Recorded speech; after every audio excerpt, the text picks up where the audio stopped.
தங்கம் வந்து இன்னைக்கு பார்த்தீங்கன்னா, ஒரு சவரனுக்கு ரூ. 170 உயர்ந்திருக்கு. கிட்டத்தட்ட ரூ. 96,480க்கு விற்பனை ஆகிட்டு இருக்கு சார்.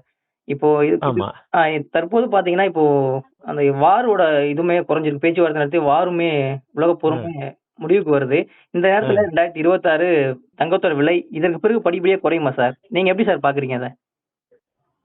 இல்லங்க. வார் குறைஞ்சா கூட, அது ஏறக்கூடிய இது வேணா கொஞ்சம் குறைவா இருக்கலாமே தவிர, ஆனா தங்கம் இன்னும் குறையும் அப்படின்றது ஓரிரு வாரங்களுக்கு சும்மா ஏற்றம் இறக்கம் வேணா இருக்கலாம். ஏ ஓரிரு வாரங்களுக்கு ஏற்றம் இருக்கலாம். ஆனா, அத பழையபடி பார்த்தீங்கன்னா, கிடுகிடுன்னு திரும்பியும் விலை ஏறுவதற்கு உண்டான வாய்ப்புகள்லாம் இருக்கு. ஏன்னா, அடுத்த ஒரு 10 வருஷத்துலாம் தங்கத்தினுடைய இருப்புன்றது ரொம்ப குறைய ஆரம்பிச்சிருச்சு. அ பூமியிலிருந்து தோண்டி எடுக்கிறது. அப்படின்னு இருக்கப்போ, இதனுடைய தாக்கம் விலை உயர்ந்துகிட்டே தான் இருக்கும். இப்பவே ஒரு 96,000 வந்துருச்சு. இப்ப 1,00,000 நெருங்குனா இன்னும் எவ்வளோ காலம் இருக்கு சார்? 1,00,000 தொடுறதுக்கான இந்த வாய்ப்பு இந்த டிசம்பர் முடிவுக்குள்ளேயே 1,00,000 தாண்டிடும். ஏன்னா அடுத்து 2026 ஒரு புது மாற்றம் கிடைக்கும். எல்லாரும் எதிர்பார்த்து கண்டி காத்திருக்காங்க. 2026 ஏதோ இல்ல, இல்ல. விலை புது குறையுமா அப்படின்னு.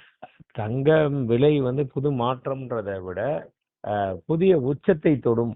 உச்சத்தோட தான் ஆரம்பிக்கும் 2026 அப்படின்றது எங்களுடைய கணிப்பு.